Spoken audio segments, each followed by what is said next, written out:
Hello and welcome back to the Piskie Trap, a series where we explore the folklore, history and legends from across Devon and Cornwall. Hope you're all keeping well. First off, a big thank you to all of you who've been listening and supporting the series, and to all the fantastic patrons as well. Also, thanks to those of you who got in touch to give your lovely feedback on the last episode, where we explored some of the folklore and history at Port Eliot. It's always nice to hear from listeners and to get that feedback, so thank you. Just a quick reminder that tickets are now on sale for my spring series of talks called Piskie Led, exploring tales and traditions of Cornish Piskies. That's going to be at the Polly in Falmouth on the 23rd of April, at Interbodmin at the Old Library on the 25th of April, and on the Saturday the 26th I'll be at St Austell Arts Centre. I'll pop links to where you can book in the show notes below this episode, and you can also find those on my Facebook and Instagram pages.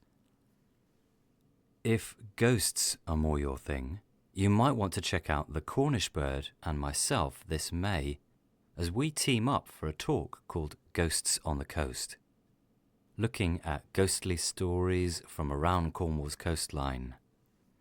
That's going to be at Port Eliot for their Mystery and History Conference on the 4th of May, at Interbodmin on the 17th of May, and then at the Polly in Falmouth on the 24th of May. Again, you can find links in the show notes. Right, that's enough of that. Let's crack on with the episode.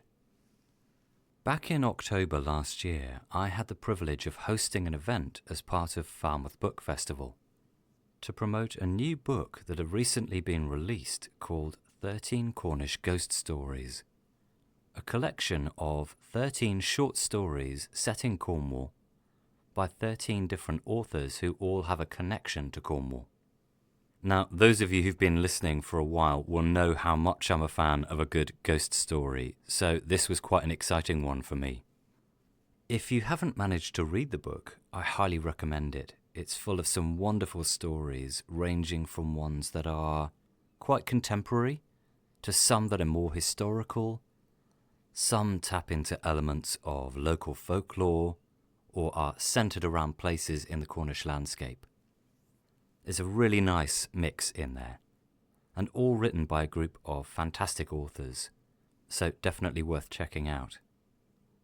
At this event in Falmouth, I got to meet some of the authors and to chat with them on stage about their work, as well as the topic of ghost stories here in Cornwall, and Cornish folklore in general. And it was a brilliant evening with some great audience interaction as well. A few months after the event, I thought it would be nice to get back in touch with a couple of the authors and to chat to them about their short stories for the podcast. And so, a few weeks back, I dropped a line to Liz Fenwick, author of The Drummer Boy, and Emma Cowell, author of The Todden. I thought this would be a great opportunity to chat in a bit more detail about their work, their approach to writing, what inspires them, particularly about Cornwall, and some of the themes within their stories, because both of them draw upon things like local history, elements of local folklore, particular places in the landscape, community, a sense of isolation, and many other things that I thought it would be fun to chat about in more detail. So, first off, you're going to be hearing from my conversation with Liz Fenwick about her short story, The Drummer Boy. And in the second half of the episode, my chat with Emma Cowell discussing The Todden. And in both, we chat about ghosts, the Cornish landscape, Cornwall in general, and a bunch of other things. So, without me rabbiting on any further, here's our next episode, The Drummer Boy and The Todden.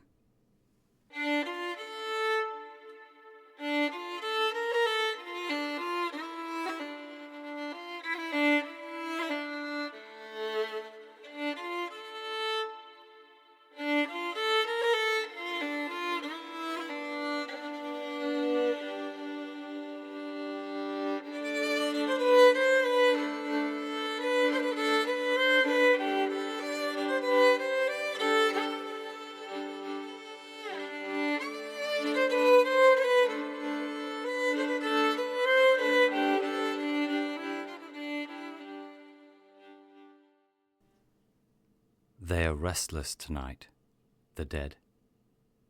They call to me as the crescent moon rises.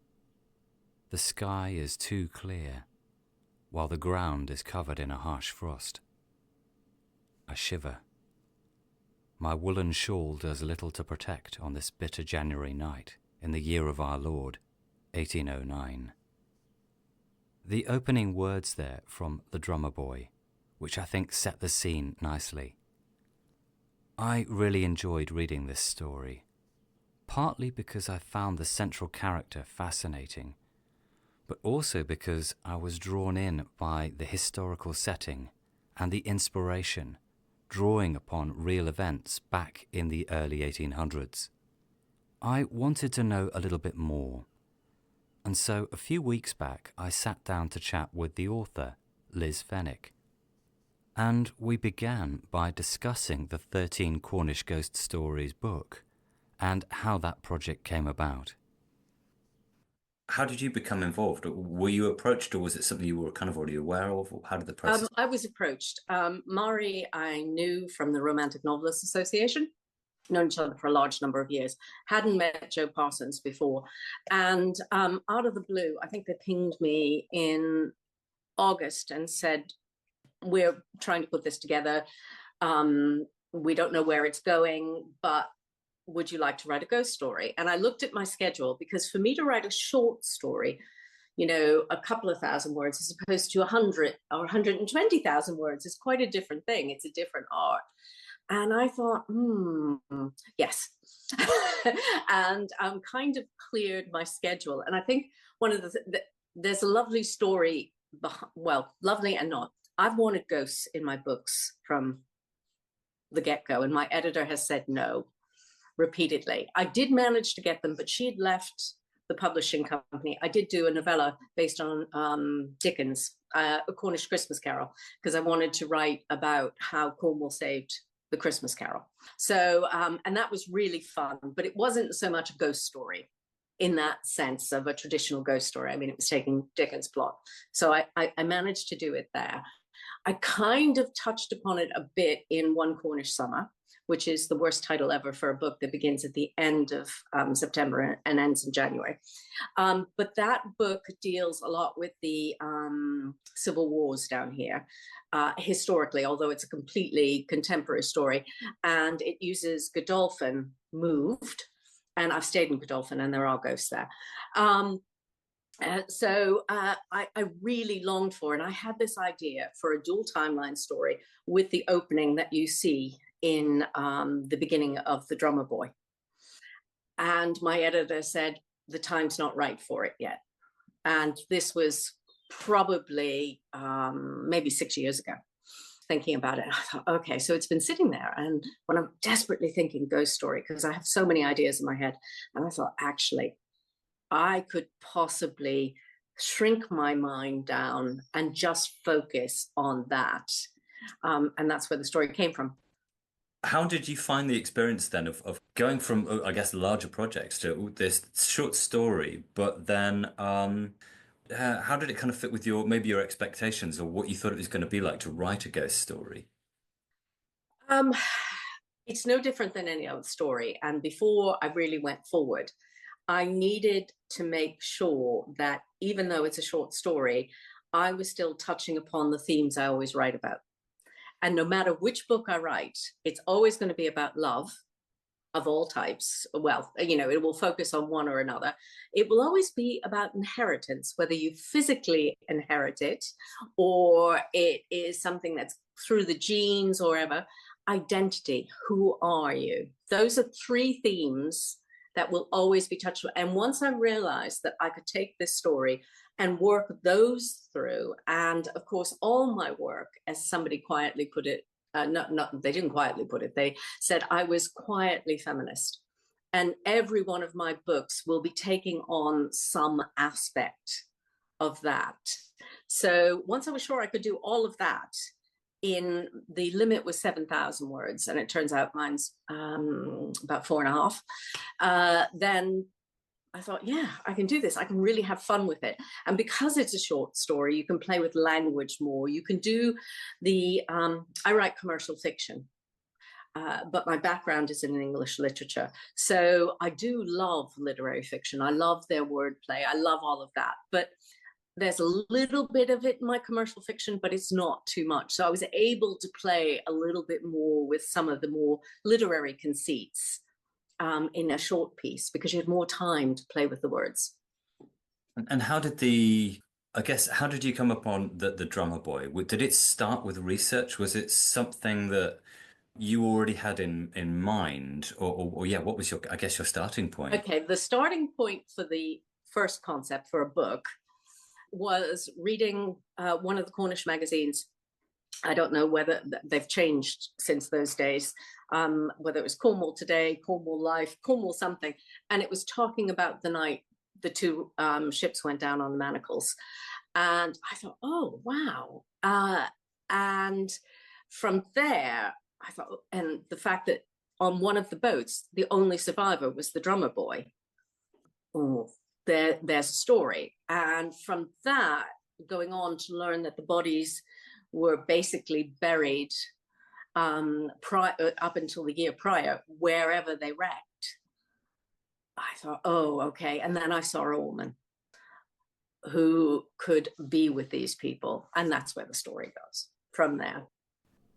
So, just to give you guys some context, the two wrecks that we talk about are HMS Primrose and the Dispatch. In 1809, the Napoleonic Wars were still raging, and the Dispatch was a transport vessel coming back from Spain and had on board members of the 7th Light Dragoons. And it seems that she ran into difficulty at about 4 a.m. on the morning of the 22nd of January. An article in the Royal Cornwall Gazette, dated 6 days later, reads, "On Sunday morning, the Dispatch transport, Captain Barclay, having 3 officers, 72 men, and, the number in the article's unclear, horses on board, all of the 7th Light Dragoons from Corunna, was driven upon the rocks near Coverack, about 3 leagues northeast of the Lizard, and all on board perished, excepting 7 private dragoons." HMS Primrose had been built at Foy and launched in 1807. On the 22nd of January 1809, it seems that she was on her way out heading for Spain, when at around 5 a.m. she ran into difficulty amid a snowstorm. An account in the same newspaper reads, "His Majesty's brig Primrose, of 18 guns, Captain Mine, going down channel, was lost nearly at the same hour as the Dispatch. She struck upon the outer rock of the Manacles and sunk almost immediately. The captain, officers and crew, all except one little boy, perished." Now, it seems that this lone survivor was, in fact, 17-year-old John Megan. I kind of want to talk a little bit, I guess, about the character of Sarah Bolitho in there. I find her fascinating because we get this sense that she has this gift, Yes. if you like, this inherited gift. You talked about inheritance. Well, I think you probably realised the first time we met was the talk you gave on witchcraft in Cornwall at the Poly. It is a subject that fascinates me, and of people having gifts and special qualities, and how that can either pull them into a community or exclude them from a community unless they're needed. So, and life for her, particularly in that in between, because I set her coming from a poorer background, but her uncle made good, which brings her into a more commercial class. And for women, if you had that bonus plus you were attractive, you could potentially move up the social scale of things, which I always find an interesting thing. I think it's harder, what did it hugely, of course, was the Poldark books.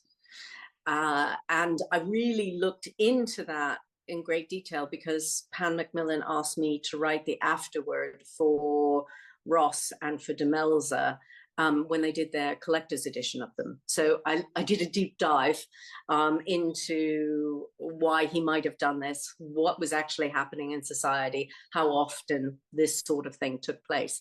So how did I pick her out? Why did I pick her out? And why did I pick that? I believe that people can feel things. They are more perceptive than your average person walking down the road. I don't think it's a crazy thing to think that people can sense the dead. And particularly if you think that these are the dead that have unfinished business. Because if you're looking at writing a ghost story, the only reason the ghost is there is they have unfinished business of some variety, or unhappy, or whatever. So all those things came into be, and it's hard for me to separate out the short story from the full novel that I was going to write in my head, because it would have been dual timelines. So you would have had somebody who was unaware that these gifts had been passed down to them as well. There are hints at what you alluded to in relation to the talk back at the Poly on witchcraft is the character Luggan almost kind of, you get a sense that he represents some members of the community, if you like, nefarious characters, if you like. But the way that perhaps she's perceived by some people in the community because of perhaps this gift, you get the sense it's linked with witchcraft or pellers and cunning folk. I guess that's a topic that was also fascinating to you, and that's something you wanted to weave in there as well. Yes, I mean, you gave me the talk gave me more of a background. I didn't have that background when I was doing the short story. It was more my sense of old books that I've read and how certain women generally are portrayed. Because if you were different in any way, you were kind of pushed to the outskirts. And she made herself different by marrying out of her class and having this gift. And as far as the village is concerned, she seemed to be around every time a wreck happened. What I also find really interesting is this sense of this gift being passed down the female line. It's kind of, I'm never always aware of how much to talk about, because I also want people to kind of to go and read it too. So I don't want to give too many spoilers, but you do get that sense in there that it sort of continues to be passed down, this sort of gift. And that, I suppose, links in for me with the idea of when you've got cunning folk and people like that, that those powers, if you like, are sort of passed down and inherited. And that's, I guess, where I saw the link as well with those kind of charmers or pellers and that kind of thing. Was that, I guess, something that you'd considered as well, having done the reading that you'd done? Yes, I thought it was vitally important. And I think if you look at it from outside the mystical, magical side of it, traits do get passed down because it's a way of being, and children watch and they see how you respond to other things and they learn. So it is a natural thing that if you have a capability, let's not make it psychological, let's say it's how to cook well with little. You know, you pick it up as a child standing at your mother's or your grandmother's knee. You know, you learn how that you use the apple skins after you've made the applesauce to create more. You know, all those things that are passed down with many times without ever actually speaking about them. It's just the way things are done repeatedly. And I think, sadly, our society has lost a lot of that. Because if you think, we used to live in small communities, and it was always an extended family of some sort, even whether they weren't blood or not. And today's society doesn't provide that for children growing up. So I think in some ways that sort of passed down knowledge without speaking doesn't take place anymore, or rarely takes place. So I find it fascinating to look back in a time when it does.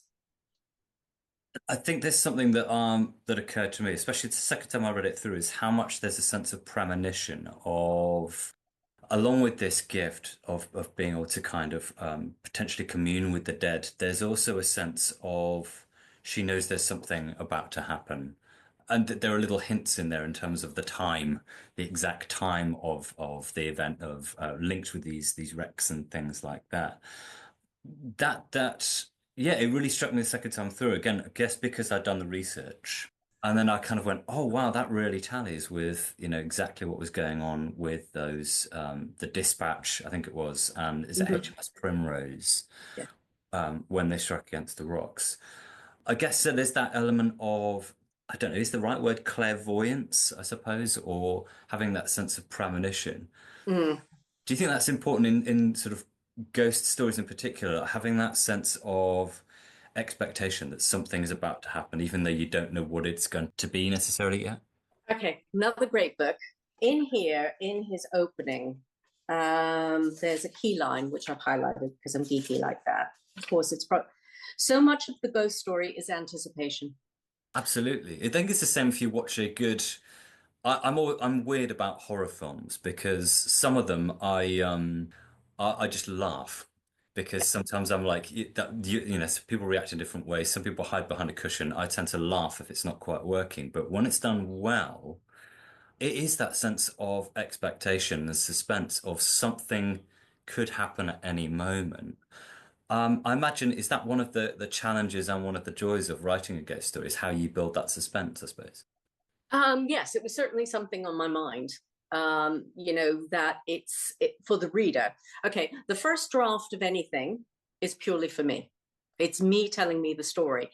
Every draft afterwards is for my reader and improving their experience of the story. And if you have in your mind that phrase that it's the anticipation, then you can then probably not in the second draft, probably it's third or fourth. You begin to look at what can I do to heighten that? What can I do to make them anticipate? Because if they are, they're in my protagonist's head and they care about her or him.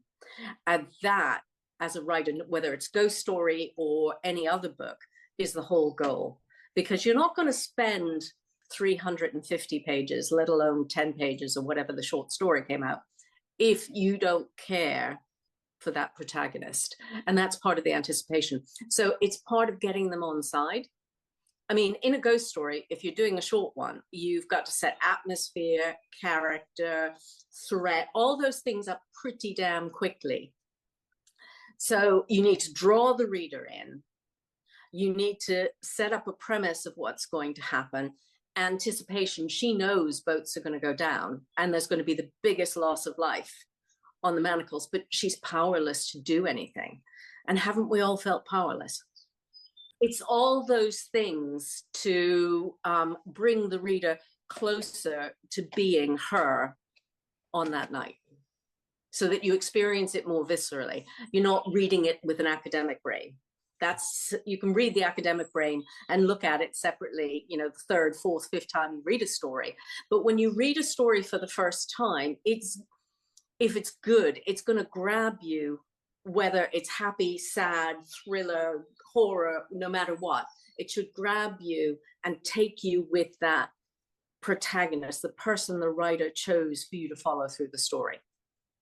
There's things that I immediately struck me, and I wondered if this was just my interpretation or things I was seeing in there because of, I guess, my own literary sort of inspirations and things growing up reading. But I mentioned the character of Luggan, and there's almost hints at wrecking or salvaging at least at vessels, and that sort of nefarious aspect of what was going on in communities back in sort of 18th, early 19th centuries. There were things that reminded me of Jamaica Inn and Daphne du Maurier. Were those kind of inspirations for you, or am I just kind of is that something I've just picked up on because it's me, if you like? No, it's not you. You cannot write a book set in Cornwall, I think, and try to do Cornwall justice if you haven't read Daphne du Maurier. When I was trying to find my voice as a writer, which is a very tricky thing, I at one point hit upon, I was trying to do Jodie Picoult meets Daphne du Maurier or Cornwall with Issues. In the end, that's not quite my voice. I found where it is, but that when I was trying to search for what I was doing, because ultimately I write feel-good fiction. I may take you through hell, but at the end of it, you will have a hopeful ending. And so, but looking at writing Cornwall, anybody who's actually wants to truly root what they're writing in the ground, I don't think anybody does it better than she does. The way she writes the landscape is so evocative, doesn't do it. It just speaks. It really is a character. So yes, she is definitely a reference. I find the whole thing about wrecking fascinating. I can walk around my house, which I'm not in at the moment, and which was built in the 1600s, and you can see where they use things that they found or salvaged or whatever. I mean, above one of our fireplaces is clearly a tiller off a very large boat, because it's round at one end and shaped. And it also has, interestingly enough, 2 tallow marks on it, which I find fascinating as well. And then if you go into the upper rooms of the house, sort of the attic rooms, there's wood that's clearly been salvaged out of a ship, because the panels, the way they're done and everything else. So I can't walk through my house without thinking Cornish history. And, you know, here in the village church, a wreck was called and the vicar stopped the service and everybody went. So it's here. I can't avoid it. And I don't want to avoid it. What I love most is taking a bit of Cornish folklore, history, anything, and weaving that somehow into the story, digging deeper. Why did this mean something? How could it mean something for somebody today? Absolutely. So Luggan does come from that. Yes, absolutely. He's almost a character. Well, he is. Because you're in a short story, you can't do a deep dive into the personality. You have to use a certain amount of shortcuts. The only one you can really give a full or fairly full impression of is your protagonist. Everybody else is going to be 2D at best. But it's interesting that you said that, because I think the moment that Luggan's character is introduced, you feel like we get the sense already he's an antagonist type character, but it immediately conjured up characters within Jamaica of either Joss Merlin or Harry the Peddler, these sort of people who are very much unscrupulous, willing to do whatever it kind of takes, whatever they have to do. But all of it, I suppose, all of it in general is caught up with this sense of uncertainty, this sense of expectation, and that you've got characters waiting on the sidelines like Luggan, kind of going, at what point do they sense there could be a wreck because of the weather or whatever it is that they can take advantage of? So you've got characters who are all waiting in expectation, but with very different motives, I suppose, or you know, kind of things going on there. Well, if you think of where it's set on the Lizard, you're living life on the edge. And parts of the ground of the Lizard are not particularly productive. It is a hard life. And at that time, those wrecks and what they brought was seen as almost providence. It was a gift from God coming in. The fact that they were supposed to wait a year before they took it by law just makes me laugh. And the fact that they were supposed to give a chunk of it. But by most reports, many did. They actually gave up a percentage of their share to the Lord of the Manor, which probably meant he gave more of a blind eye to the fact that it wasn't the full year, it wasn't all that stuff. I mean, but they had to do what they had to do to stay alive.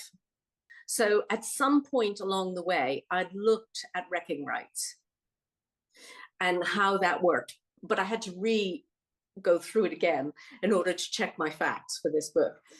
Because writers are like magpies and we'll pick up all these shiny objects and we'll think, oh, Yes, and this, and you just store them, and then one thing will pull them together. So I was researching my second book, Cornish Affair, and I came across the Save a Stranger from the Sea and He'll Turn Your Enemy, and it stopped me dead because it just went against everything that you were told. And then I saw it and I thought, well, save a stranger from the sea, you can't take what he's got then. You know, there's that. So, you know, there's that whole aspect of it. And that, when I heard that phrase, I suddenly saw my next story. I had always wanted to set a book in the cottage Powders on the mouth of Frenchman's Creek. And that one phrase pulled all these other ideas together, and I ran with that book from that. So it's really important as a writer that you're continually feeding the creative well, and you don't know what it is that's going to be the trigger. And I love what you say about being a bit of a magpie research-wise, because I can completely relate to that. And I often find myself going on research tangents because I've got my, my usual notes that I've got and my plan for the day of what my research is going to be. And then you discover a little nugget of something and you go, I can't resist going down this little road now because even though it's not related to the episode or whatever it is I'm preparing, I kind of note down and type up the research I've found anyway and kind of shelve it for a rainy day and go, that will come into something. Did you kind of grow up being fascinated by folklore anyway? Was it always something that interested you, or was it something that being in Cornwall has either added to, or were you already kind of interested in that sort of things anyway? I have to preface it, I grew up in the States. My grandfather lived with me, well, with us when I was growing up, and he was Irish. And he told me stories and he read poetry to me. And I would credit him more than anything else for the reason that I'm a writer and I'm interested in these sort of things.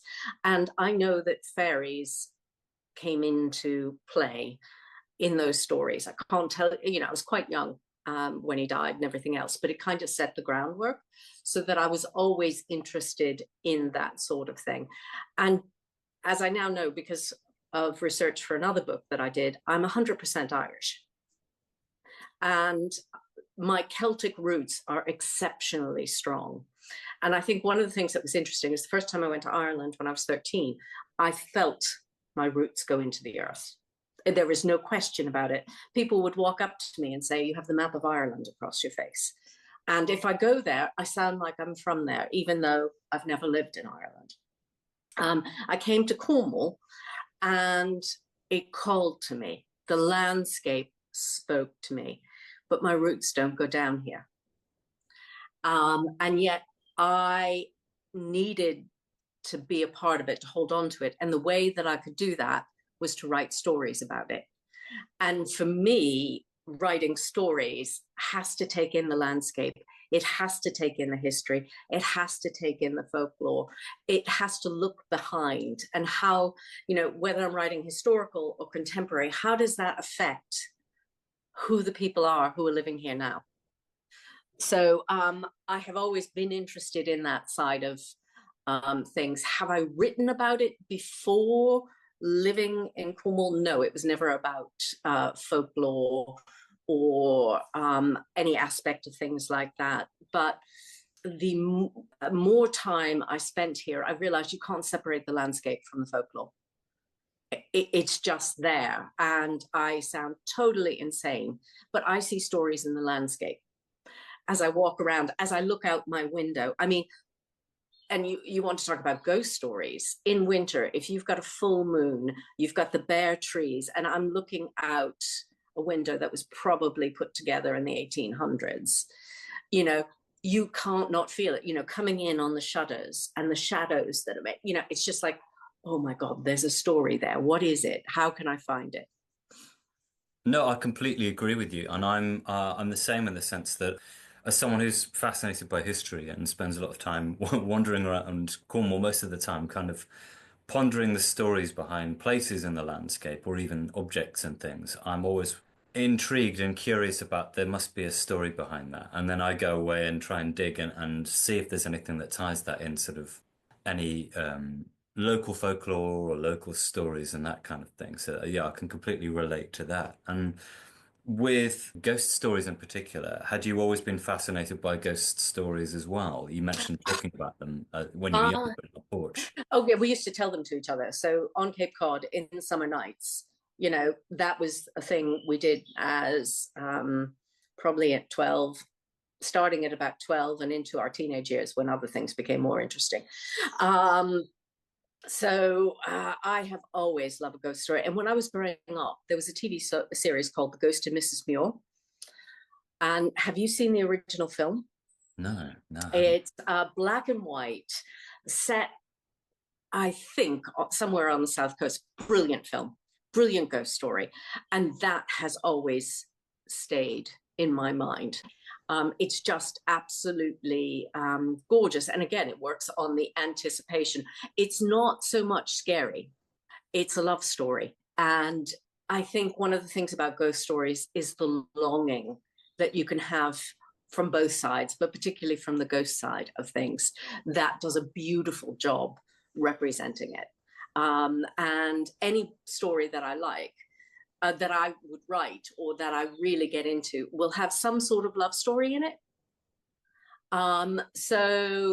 You know, if I'm reading a crime novel, I'm more intent on the side story of what's happening with the detective and the love interest. You know, yes, I want to know who did the murder, but that's not my primary interest. So when I'm writing a story, I think ghost stories, unless people tell me that the drummer boy is scary.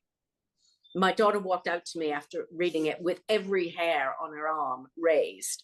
And I thought, well, I've clearly done my job, but I don't see it as a scary story. Mm. You know, so I think ghost stories fill many things. Will I write more? Absolutely. I have several cracking ideas burning away on my head, in my head at the moment. It's just a matter of finding the time and the space and the gap between publishing the big stuff. I suppose it's a big question. What are your thoughts on it? Do you kind of believe, or do you sit on the fence about it, or are you quite skeptical about that sort of I thing? am no longer skeptical. I have always been that it's a possibility. Um, our house has one. I have not seen the ghost. My children have. Um, I, I'm told it's not threatening. But as I say, I rented Godolphin House Mm. to research one Cornish summer. And I was probably quite skeptical until that week spent in that house. And my mother was with us, and she, at that phase in her life, was exceptionally devout and would pray for 4 hours every morning. She was on the ground floor level in the morning room. And one morning she woke up to us and said, there was a man standing above my bed with curly hair and glasses. Now, this is not a ghost that had ever been seen that I've had record of. You know, there's the White Lady at Godolphin, there's all these things. So that was one incident. And then she said she also saw him at the bottom of the back stairs, the stairs that lead from the kitchen going up. And I thought, okay, that mum does not believe in ghosts. She thought we had an extra guest in the house. But two of the bedrooms are very distinctly spooky. And I made sure I put couples in there so that nobody was alone. But having said that, my husband and I slept in the main bedroom, and the first night we were there, something visited us. My sister-in-law and her husband were down in the far bedroom. Now, it was New Year's Eve. Alcohol had been taken. I crated out of the party at about 2:30 in the morning, had taken my glasses off, was dressed for bed. And I looked through, and from that bedroom, you can look down through the salon to the far corridor. And I saw a person moving that was fully dressed in black. I assumed it was my sister-in-law in her pajamas.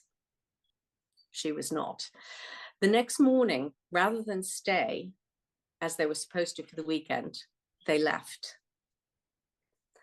My brother-in-law, who does not believe in ghosts, said there was something in the room with us that night. My sister-in-law, who can't smell, she's lost her sense of smell, could smell. She could smell something. So I thought, oh, okay, right. And so I said, there's nothing for it. Chris and I had to stay in that room the next night. And yes, there was a man dressed more or less like a cavalier, I'd say, who came up and actually touched me, and there was an electric shock feeling. It was really bizarre. It was the most peculiar night of my life. I thought, okay.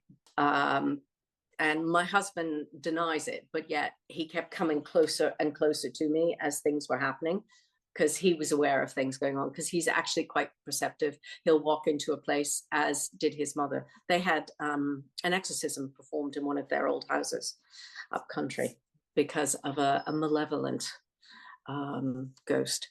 So Godolphin's definitely haunted. It continued the rest of the week. But what was interesting was, because we were moving people through, that my eldest had a university friend. They'd probably finished university by then.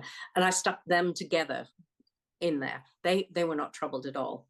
One of my writer friends said, I've got to do this. I won't do it alone. So I slept in there with her, and we weren't troubled. So the ghost was only troubling couples of different sexes, not same-sex people, which was really interesting. Another friend came down who's very susceptible, and she opted not to sleep, not in that room, which we knew was the room of activity, the room opposite. And in the course of the night, she went into the twin bedroom room and slept on the floor between her sister and my middle son. She wouldn't sleep in it. So yes, I have seen ghosts. I do believe they exist. Godolphin is rife with them, and not necessarily the ones that are on the brochures that they tell you about. It's a really interesting experience. I mean, it's a wonderful house. It has a warm feeling. I absolutely loved staying there. Would I go back? I would. Would I sleep in that bedroom? I would not. But as I say, I hadn't truly believed until that point. That's always fascinating to me, because I'm always I always find it interesting to hear from people who have been skeptical, or often in circumstances you would not expect sometimes that they have these encounters and things like that. And I guess I sort of deliberately sit on the fence, partly as I feel like a responsibility as a host of a podcast not to take one stance or another, but also because so far, when I was younger, I was absolutely obsessed with the subject. I would like read loads of ghost books and things on it. Became more skeptical as I got older. Now I suppose I now the more I talk to people and you hear their stories, it still fascinates me. But having had no real experiences myself, I'm like, oh, but it feels almost like the people who really want to experience these things aren't the people it happens to. It's always when people don't expect it, and that's part of the sort of the fascination about the subject in many ways, I think. I do think it is amazing who they appear to. As I say, my mother is not your average candidate. Devout Catholic, this whole thing. But having done the research, I mean, a lot of the ghost stuff comes more prominent during the Catholic years, and the whole concept of souls not making it to heaven or wherever they go really fits in with that period. Coming back to sort of just ghost stories in general, it's the stories behind these characters. You hear of a place like you've got like Godolphin, and you hear of a white lady, a grey. Often it's a white lady or grey lady or something like that.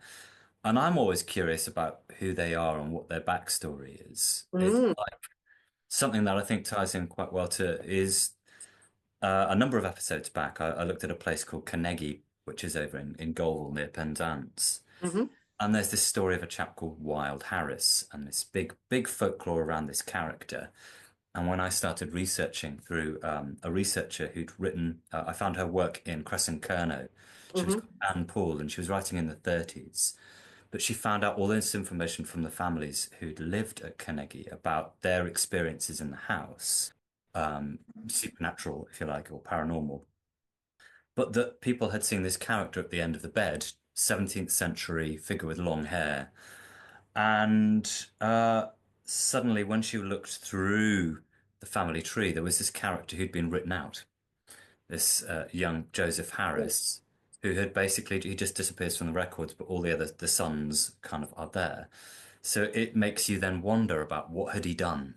Why was he, was he this wild character or who was it? But it was the stories of people's experiences, but also wanting to know, I wanted to know more about them as a person. And I think Mm, that does that what draws you in? I guess, like you say, when you're writing, it's the protagonist, the person you're following that you're fascinated by. mhm. Sometimes I wonder if it's the ghosts are almost, yes, that's part of the story, but fundamentally there's people at the heart of these stories. Yes, or if you turn it around and you're making a ghost your protagonist, you've got to fill in that story around them, why they are in that state, which is what you were just saying. So if you were writing a ghost story from a ghost perspective, which would be great, Hmm. why is it that they're still here? What brought them, what unfinished business have they got to take care of? You would draw the people in that way.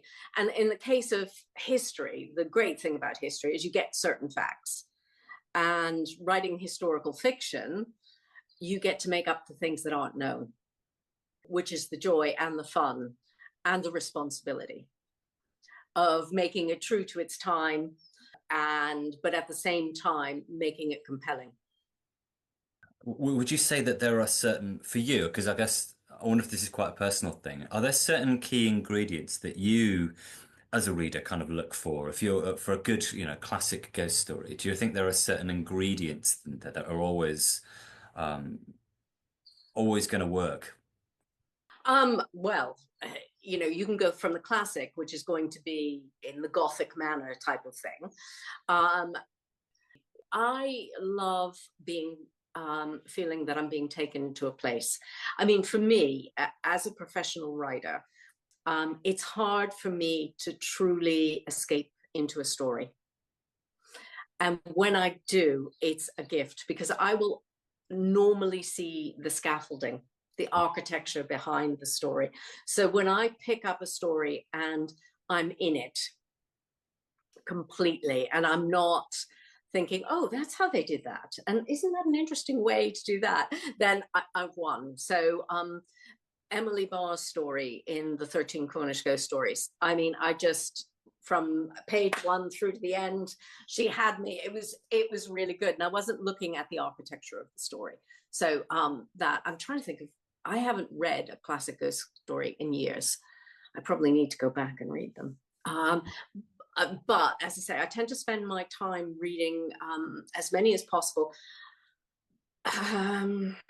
oral histories that have been recorded by people, because they're the ones that will tell you about the cavalier that walks along Carn Creek. They're the ones that will talk about all those sort of things. So I find it interesting when a ghost has been well known enough to rock up in oral histories that have been recorded. Yeah, me too. Those are real gold mines for things that haven't been told, stories that haven't been said, that you can run with. I agree. I feel like always on a constant search for the more obscure stories, the better. Yeah, And wanting to find a local story, and often they're connected with a house or a yeah. particular place in the landscape. Partly because I feel like it comes back to the individual again. I'm wanting to know who they were, and it's almost like you're keeping that story about them or that event alive, and you're kind of preserving it in a way. Yeah. For me, using history and folklore in modern stories brings it to a new audience that may not hear about it otherwise. I'm going to ask a really annoying broad question because I always like to ask these. What would you say as a writer? What is it about Cornwall that continues to inspire you as a writer? For the first and primary inspiration is the landscape. Second is history and folklore. And Cornwall's my muse. People say to me, are you going to write something outside of Cornwall?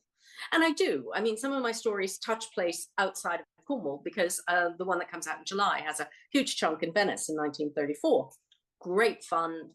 It's a really emotive place to write about. We all have feelings about Venice. But right now I feel like I have just only got maybe an inch below the surface of the stories that I want to tell. And the more I read the old books that I pull out in secondhand shops, you just get these snippets. Oh, yeah, that could really work, and what could I tell about society at that time? And what about that could help somebody reading it today?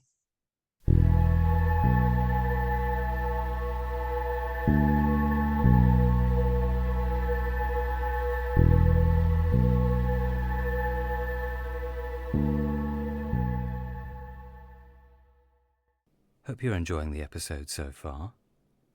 If you are, then don't forget to give us a like and subscribe. Maybe consider leaving a review. All that helps new people to discover the series and helps this project to grow. This podcast is completely independent and funded by myself, along with listener support. So if you'd like to help support the project further, then please consider checking out my Patreon page at patreon.com/The Piskie Trap. And pledges there basically allow me to cover the running costs, as well as pay for research books and subscriptions, and find source materials for each episode. So if you can support the project there, that'd be amazing. If not, no worries. Just continuing to spread the word among your friends and on social media is also a real help. Right, enough of that. Let's get back to the episode.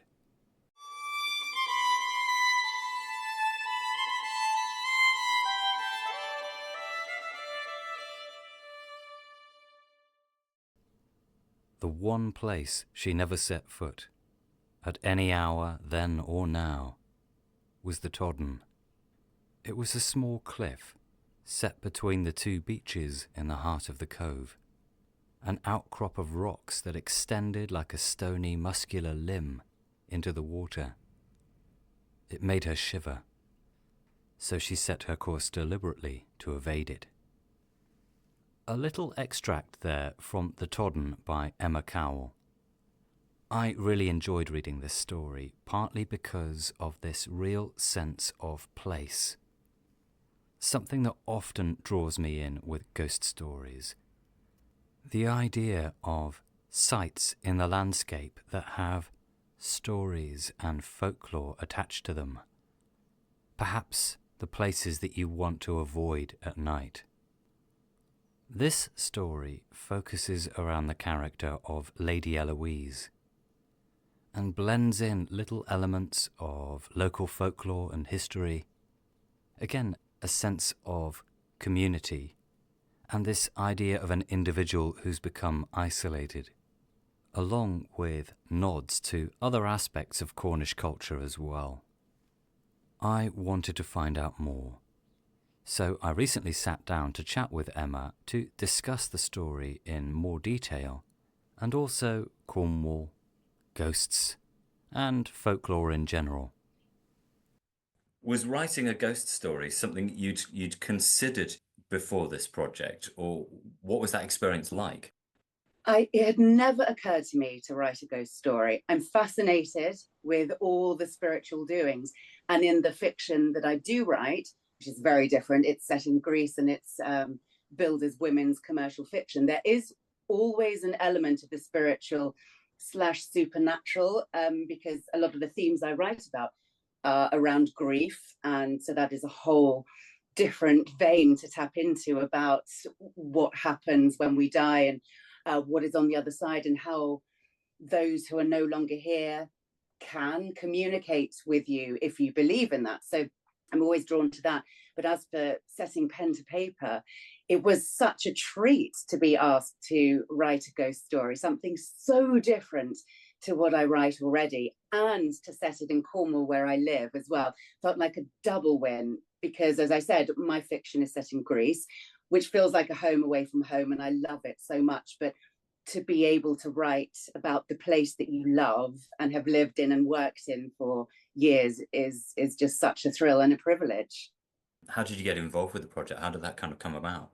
So one of the editors, Mary McNeil, she directed me at drama college 30 years ago now, which makes me feel about 900 years old. And strangely enough, when I moved to Cornwall years and years later and I was working for the BBC, her husband, who was working for Knee High at the time, came into the studio and went, I recognise you. My wife's Mari, and she directed you years ago at Guildford School of Acting. And I was like, what? And turns out I live in Falmouth, they're in Penryn. And so there we go, we're around the corner from each other. So when she was sort of devising this idea, she asked, and I'd had 2 books published and was about to have my 3rd published by then. She said, would you consider doing this? We need some writers on board to be able to pitch it to publishers. And I said, why not? Why not? Did you find it quite freeing or quite constraining with regard to writing a short story specifically? Is that quite challenging? It is, because I haven't done it a lot. And when my first novel was published in 2022, I was asked to write a short story for a magazine, completely new story, and I'd never tried it before. And you only know if you can do something when you do it. So I was actually on a flight from Newquay up to London for my day job and actually wrote a short story freehand. It's very old school of me, in my notepad. And I just enjoyed the flow and almost the constraints of a couple of thousand words, or 1,800, some are very specific briefs. But for this, the brief was a lot wider. Ghost story in Cornwall between 2,000 and 6,000 words. And that's very freeing because you don't have to really edit yourself that hard in terms of word count. I know that when I sit down to write a chapter for a novel, the whole novel's 100,000 words. Most of my chapters come in around 2,000. If it's a big meaty one, 2,600 words. So I know what sort of the pace and the arc of the story feels like. To make yourself do a middle, beginning and end in 2,000 words is hard. This I had up to 6, so I could really play and see what emerged. And it was, great fun to be able to do that. And being given that freedom, how did you go about, right, this is my starting point? How did you arrive at the Todden, if you like?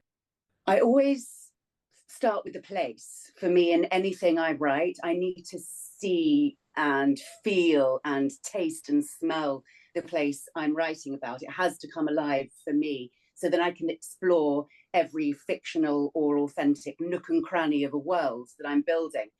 And I do it in the novels I write, and with my approach to this, I wrote about somewhere I know, which is Cadgwith, where I lived for several years down on the Lizard. And the Todden is this iconic cliff in the cove that separates the fishing beach with Little Beach. And there's some houses on the Todden, and I know people who live there as well.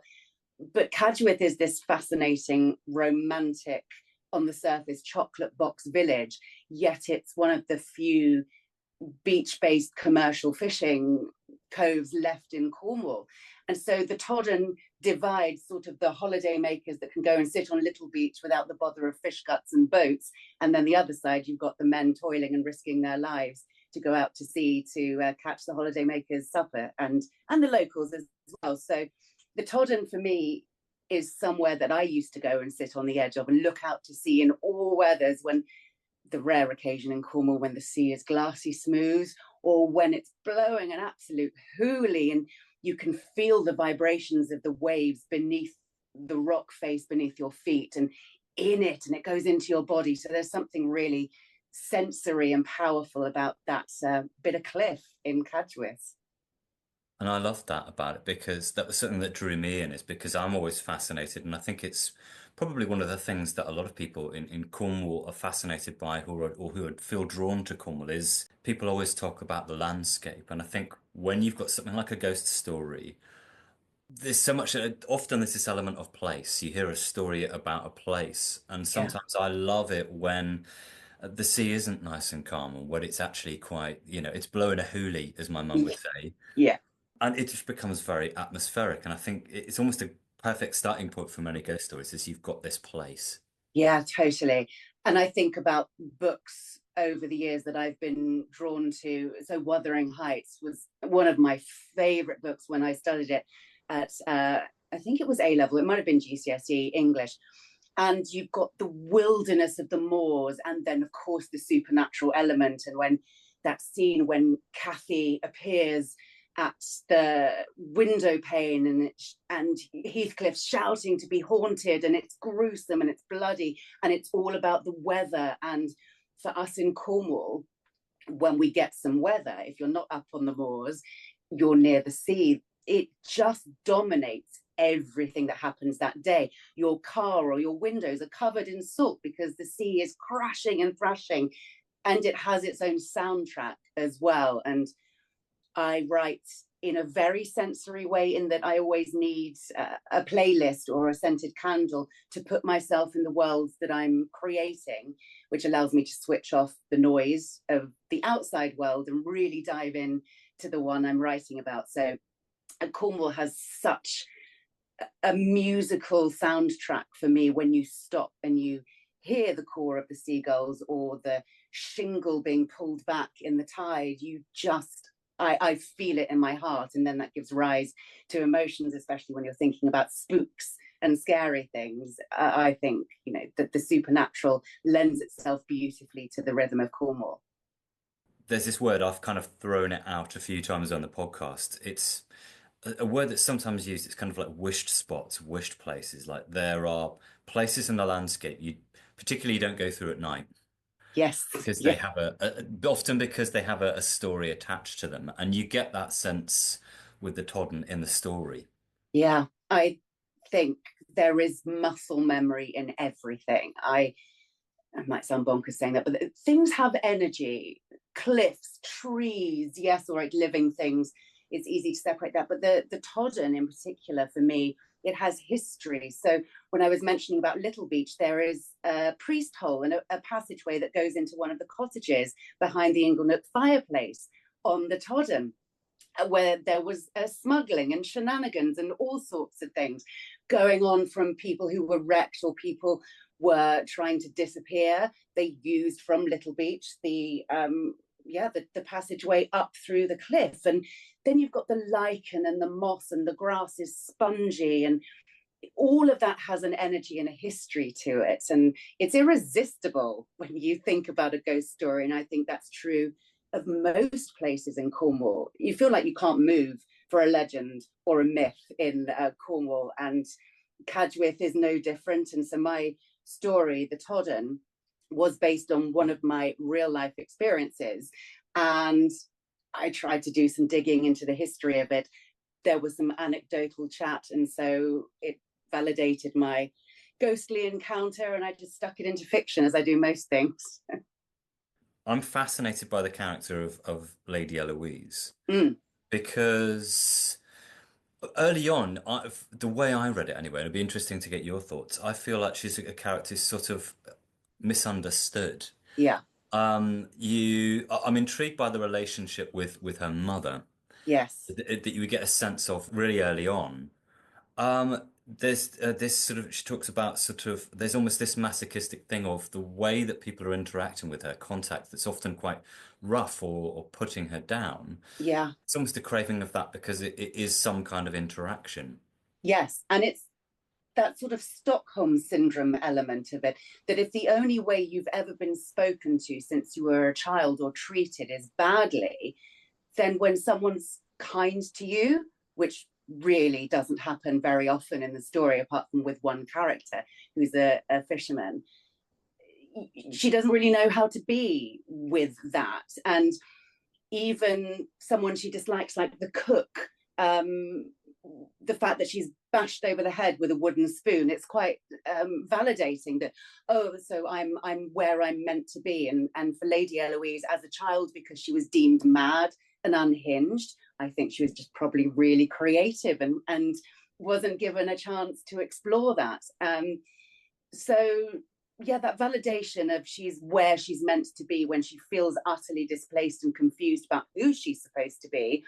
A clip around the ear or a smack on the back of a hand with a spoon by the cook is strangely comforting to her. And you know, if you want to cut it down, it's abuse. She was terribly abused emotionally and physically, but that's not really the point in the story. That for Eloise, and there's a real sadness about that, she just takes it as her life. That is part of her life, and she has no desire or need to change that because she's just happy in Cornwall and happy in her misery, which is terribly, terribly tragic. I love the fact that you said that she's creative, because there's some things that you get little hints in there about the fact that she's accused of being, you know, in inverted commas, mad. Yes. And there's sort of like none of your outbursts or none of your sort of, you know, little eccentricities or whatever. Things I read in there that are sort of fascinating are she talks about sort of hearing sort of spirits within birdsong and things like that. Yeah. And to me, it's almost, it does hint at this sort of creative mindset and maybe a sort of tapping into older beliefs. Exactly. And it was, you know, nothing I ever seem to write is quite intentional. It just evolves. And I often let the characters lead me where they want to, which is exhausting when you're trying to write 100,000 words, but less exhausting to an extent when you're trying to write a short story. But for her, there is that witchcraft element, perhaps, that is not explicit at all, but is hinted at, and perhaps why she was sent to the county asylum at Bodmin by her mother. Her mother was, there's that shame that, is my child a witch? She's passionate. She has really emotional reactions to the weather and the wind. And there's a great phrase. It's a really old Cornish phrase, and I read it in some old book that I had of ancient cuttings from newspapers, and it's called wind whipped. Or wind wished as well. You were saying about being wished, that the wind can churn up the passions of people and make them crackers. And then you start to talk about the lunar cycle and how people can respond to the build up to the full moon. People's passions run higher.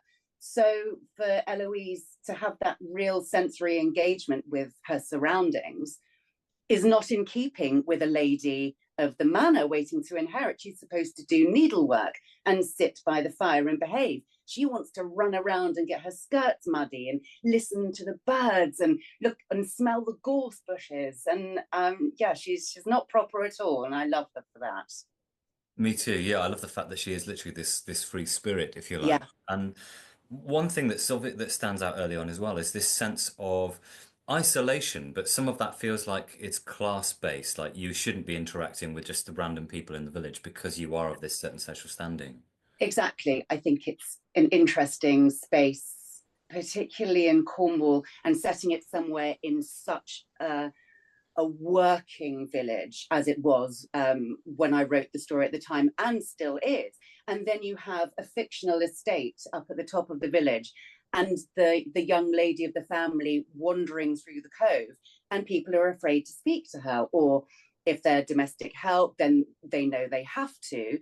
And so she doesn't have friends. She's very isolated, that is born of class. And then on top of that, you've got the layer of the fact that she has been in the county asylum. So there's extra fear of judgment from people who are of the working classes in the cove in the story. So it's not a story about conflict per se, but there is a lot of social conflict and how we treat people, and privilege of birth is one thing, but passions, humors, mental illness doesn't discriminate where it lands. And so it's not, again, a conscious big theme in the story, but it just emerged that is an element of it, I suppose.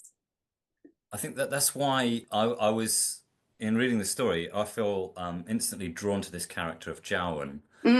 Sort of, I think he's a fisherman, isn't he? But yes, he is.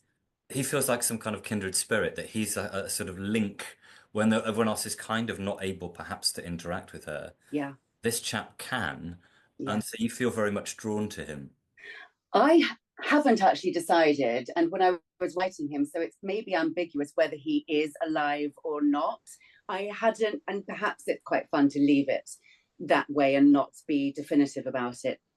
Is he one of those people that she can only see and vice versa? So it was quite fun. But yes, he is based on a real fisherman that I do know, Nigel Legg, who's the most fabulous artist as well, and he makes withy pots, lobster pots out of withies, and he paints tobacco tins with oil paints, and he says he can only paint the crabbers going one way, which is coming home. And so this is the trouble with knowing or being friends with an author or telling them anything, is it ends up somewhere in a story.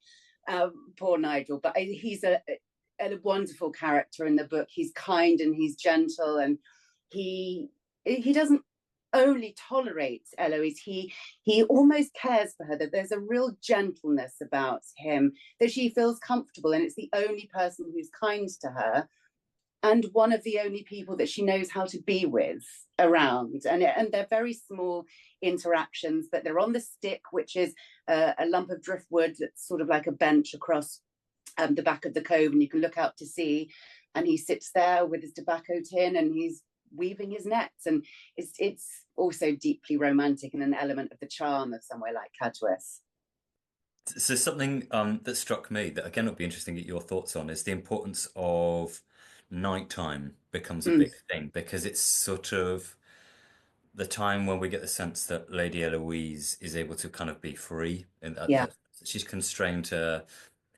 I don't even know if it's specifically sort of set out as a rule that she's been told this, but it's kind of like you need to stay within the confines during the day. You're only free, but she feels like she has that freedom, especially at night. Yeah, it's that idea that one of the conditions of her release from the county asylum, and I suspect it was her mother's rule that she invented. Like, no one told her that. But I think as well, if you think about someone who's very passionate and responds to nature, I suppose if you're not very smart about it, you think, oh, well, in the night nothing much can happen. But actually, Cornwall for me in the nighttime comes alive, because that's when our imaginations run wild. You can't see as much. You're only reliant on the moonlight. I'm thinking about somewhere like Cadgwys that doesn't have tons of street lights. You're reliant on the moonlight to light your way, the rustle of the trees, things in the gorse bushes. You know, if you're a scaredy cat, you'll be jumping out of your skin all the time. But for Eloise, it's her time to be utterly free and to go anywhere she likes without interacting with anybody else. And that's probably the key why she loves it so much. And even after her mother is dead, the nighttime still, even though she can go out in the day and does, the nighttime is the fun, because she's not judged. She can run around and spin and get her skirts dirty and tread in the cow poo on the estate, and no one's judging her or smacking her around the head for behaving unladylike. So good for her. Yeah, roaming at night. She's braver than I. And in a way, it's for me, it also sort of comes back to this idea of that change in a landscape, that it's a different thing in the day. Yeah. And then at night, this becomes this realm of there's a moment I really love in that, this sort of keeping the company of sprites. Yes. This idea. It sort of makes me think of The Tempest, a lot of the language in The Tempest, talking about midnight mushrooms and things like that. Yes, absolutely. It's when we associate the time of day, we associate with the supernatural, isn't it? And if you believe in ghosts and spirits or not, they're around us all the day long. It's just something happens to our senses at night when they shrink, when there's less available to us in terms of vision. It becomes about feeling, about energy, about a thought that maybe makes your skin prickle, and that's fun to play with in terms of writing. It really is. So yeah, there's two very different Cornwalls and two very different Cadgwys. I write about the one in the day and then the one at night, with all the sprites and song and owls and the church, the empty church bell towers, and yeah, fascinating. And I love that with that freedom comes an element of real mischief, like Mm, sort of deliberately sort of hiding and sort of hissing at people passing the, is it around the bridge? yes, The haunted bridge, if you the like. haunted bridge, hilarious. When I first went down to Cadgwith on holiday, gosh, so many decades ago, there was this bridge at St. Ruin, and I'd heard it's the haunted bridge. And we used to giggle, like, how can a bridge be haunted? However, I was walking across with a friend's dog, and the dog suddenly started to whine and backtrack on its heels. And this gust of wind came across the bridge quite out of the blue. And the dog started to high pitched whine and wouldn't go over the bridge. And that's obviously stuck with me all these years later. And so to write Eloise hiding in the bulrushes beneath the bridge and hissing to scare visitors or holiday makers, and yeah, it's just her sense of mischief for a grown woman. That's what we were speaking about earlier, that element of playfulness that she hasn't lost, because she has been chided for that all her life. So at night time, or when no one else is around, out it comes, and she behaves like a 6 or 7 year old rather than the grown lady of the manor. There's something that sprung to mind as you were talking about the story of going across the bridge, and that is Mm, animals in that. We get this sense of tapping into the reactions of animals, that they sort of are become startled, and that sort of gives us little hints, a little bit of perhaps what's going on there, because we've got yes, this sense of animals' reactions, and we've kind of heard it talked about that, this idea of whether animals can sense things we can't. yes, and I love that. So Eloise, there's the animals on the estate, the horses or the cows react to her in a certain way, and a dog on the haunted bridge at St. Ruin also does that. There is a lot of anecdotal storytelling about animals and their reactions to what we may perceive as spirits. And I don't have my lovely cat anymore. Sadly, she left us this year. But when sometimes she follows something, if you sit, I mean, anyone who's has a cat, you just think, oh, they're just having zoomies and being bananas, which is also equally plausible. But sometimes I would watch her and she seemed to be following something and then chase it. And then there would be a game and there would be jumping up and following. And you think, what are you doing? Like, and it's not for my attention, it's not for anything. And you just wonder, well, what's she seeing that I can't? And that's quite fascinating. She used to do it quite a bit. So she fitted in well in this house, completely crackers and obsessed with ghosts. So there we go. There's another thing that stands out to me as well, which is sort of time and change, sort of Mm, seeing a community change, and you get this real sense of over time of community identity sort of changing, like a rural or a sort of seaside community changing over time in Cornwall.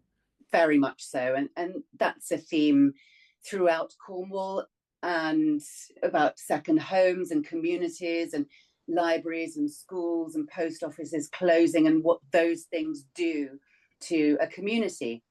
And somewhere that feels steeped in tradition, like Cadgwith Cove, the effect that that can have when there are second homes, when there aren't job opportunities for young people as they grow up, they move away and they don't come back. And who is the next generation of fishermen apart from the ones who are fishing now? Yes, some are working with their sons or other youngsters, but what comes next, 1 or 2 generations down the line? Who is left in the cove? Who is of one of the handful of original families? Who is going to sing on a Friday night? Who is Cornish? All of those things become a talking point of fear of tradition being eroded. Now, that being said, people moving in to Cornwall is not a bad thing across the board, because a lot of people love Cornwall. They're here because they adore it and they don't want to change it. When you get people who want to change Cornwall, that's where conflict comes.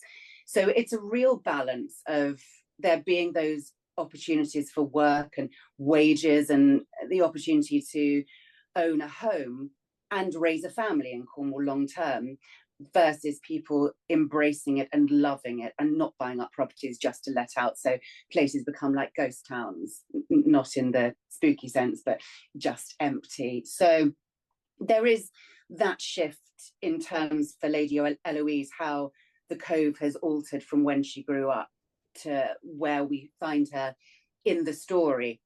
And she resists it.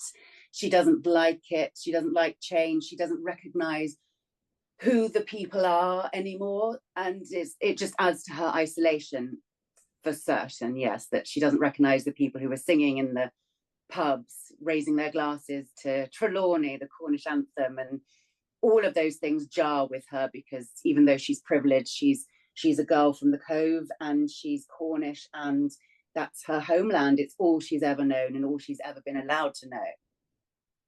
There's an area I kind of want to talk about, but I'm going to tread carefully because I don't want to give away too many spoilers, because for people who haven't read the book and the stories yet to go and do that.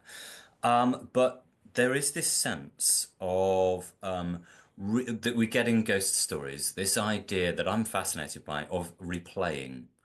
Sort of this idea that sort of moments in time, moments in history can kind of be replayed. I wonder what your sort of thoughts on that, because I'm always fascinated by that idea. The idea of reliving something on a loop that you don't know you've lived before.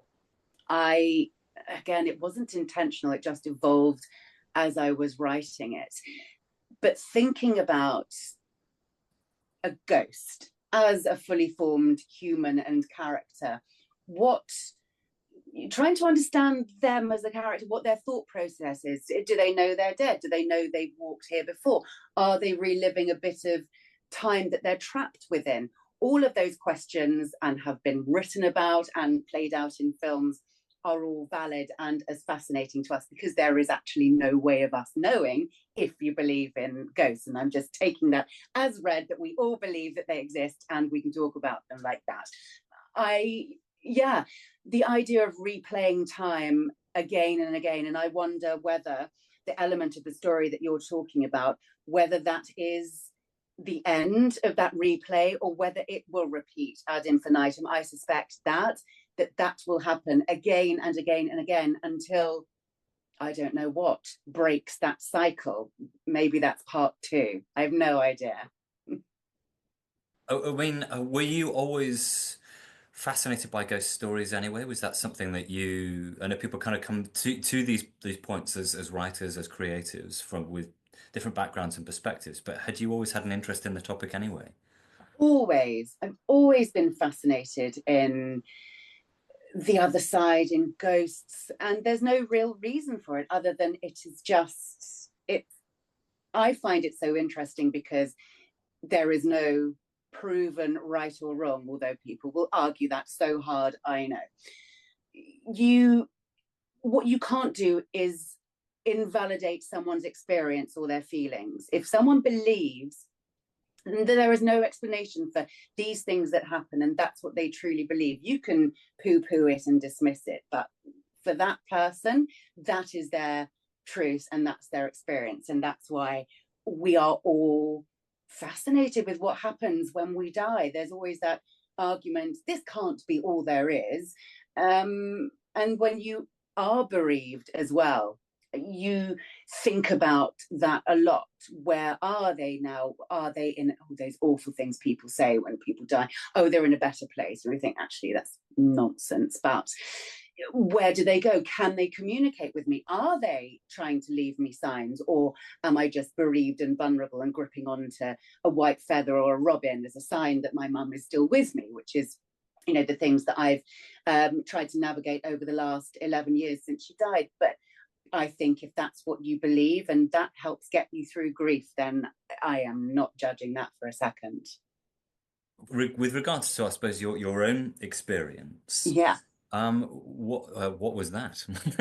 Well, I was down on holiday and staying in a house at the top of Cadgwith Cove, up one of the lanes, and I was with my parents and another family.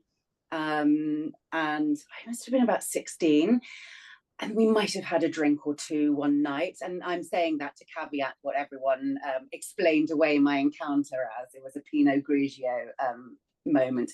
But I went to bed and I was woken bolt upright by the sound of church bells, and they very clearly chimed 4 in the morning. And there was a woman at the end of my bed. And yes, it was dark, but I could see her. She was wearing a white nightgown, head to toe in white, with very long blonde hair, so much so that one of the other people staying in the house, this person was so solid, I thought it was her because she has long blonde hair, and I thought it was her. So I called out her name. I said, "What are you doing?" And this figure turned her head to me, and she was looking out of the window in the bedroom, turned her head to me, looked back to the window, and walked through the wall. And I obviously, my skin was prickling, and I turned on the lights and was looking out the window, trying to understand if I dreamt that, was I awake? And then I thought about the church bells that woke me up. And as I came to, I could hear them so loud. There hasn't been a bell in that church that is near the house across the fields where we were staying. There hasn't been a bell in the bell tower for decades and decades. And I heard the bell because it woke me up. And then there was this woman. So I, the next morning over breakfast, telling everyone my grand tale, which everyone dismissed as, oh, you'd had too much to drink, or you were asleep, or you dreamt it. But to see this figure as solidly as I'm looking at you now, a whole, not vapors and wisps of a person, a fully formed human body, so much so that I thought it was one of the other people staying in the house, was terrifying, gripping. And then I asked around, saying, is there like a ghost that haunts Leahy Place, up the house where we were staying in Praise Goose Lane? And I wish I could remember who told me. Somebody said there was a young girl, apparently, who was locked up in an institution because she was mad and was only allowed to roam the cove at night, and she drowned herself by throwing herself off the Todden. So this, this is again 30 odd years ago. And so that experience and explanation or potential history behind it planted a seed in my brain. So when I got the opportunity to write a ghost story, that's what came out. But I looked online to try and find any validation of that, and I haven't done it for many years, but no, I can find nothing about it. So I invented a story around some of those things. But people listening to this might think, well, you were asleep, you had a couple of glasses of white wine, maybe that's it. But I always think about, I think it was the Victorians who started chinking glasses of wine when they were having a drink, because having alcohol left them open and susceptible to seeing spirits. So when they chinked glasses, it would frighten spooks off so they wouldn't appear. I read that again, probably in one crazy witchy book that I was reading years ago. But all of those things are fascinating. And yeah, that is one of my ghostly encounters that informed a short story. I did have a brief scout, newspaper archive, and trying to find. As yet, I haven't found anything. So, if anyone listening finds out any more, local history around this, it would be fascinating to know. Because I'm always, like we were just talking about, I'm like, who were they? I want to know their. Yeah, I think it's to have that validation that story. It was still. Cynics will say, well, it's nonsense, but to know that maybe can tie up, maybe one day, it wouldn't change how I am clear about what I saw and what I experienced, but it's also the curiosity would be quelled a little bit to know who she was. Absolutely. Do you think there are, from your point of view, I suppose, just generally, but also as a writer, do you think there are certain ingredients that make for a classic or for a really good ghost story? Oh, gosh, there's so many elements. And again, if you're thinking about Cornish ghost stories, any corner of Cornwall will lend itself to a ghost story. And what we were discussing earlier about landscape, whether it's the wilderness or the bleakness of a moor, or a raging cove on a stormy night down on the Lizard Peninsula, or the industrial sort of lunar landscape of the clay country. All of those places are fabulous settings. And, you know, when you start to talk about weather, it's quite rare that ghosts haunt places when it's not stormy as well. So goodness knows, the weather in Cornwall, and certainly over recent months, has been perfect for spooks haunting us. I think there's the great thing about being part of this anthology, 13 Cornish Ghost Stories, is there's almost every kind of ghost story. And I know there are more. Some are completely character-led, just about the spirit's experience of life. Some are based on historical instances and then fictionalized. Some are completely invented. Interactions with real people, ghosts who don't know they're dead. I think there's all of those things. There isn't, I don't think, a perfect set of ingredients for a great ghost story, but Cornwall certainly helps and maybe gives us a head start because it's a gripping landscape. What at the moment, anyway, about Cornwall continues to inspire you in your work? There is a real freedom in being close to the sea. And I'm in Falmouth, and I find that when my day job or writing isn't going so well, or there's things I want to think about, to be able to walk on the cliff tops or on the sand and just let nature speak to you, clear the cobwebs away from your fractured mind that's been toiling over an empty page for hours, and just appreciate how beautiful Cornwall is. Again, equally so on a clear blue sky, sunny, hot day, as it is when it's grey and overcast and the sea is thumping on the shore. Again, for me, it's landscape, it's light. And also those winter months when it feels like it doesn't get light, it feels like living in a cave sometimes, but you can still go out to the beach and find some joy in the day. And for me, always the landscape has inspired me, and that sense of tradition and culture and community that vibrates beneath Cornwall's landscape. There is a pride around that, and there's a real synergy in the places I write about in my novels in Greece, that culture and tradition and fierce pride in your heritage and the land you live in, where you're building your life and your family. It feels quite rare when there's so much misplaced pride in different things around the world and in politics in particular, that for people who are Cornish, for people who live and work and love Cornwall, to have that pride and that fierce protection over it, it's really magical. And yeah, I have a lot of respect and time and love for where I live, and it's easy sometimes to forget how fabulous it is in Cornwall, because life is busy and life is mundane and life is exhausting and full.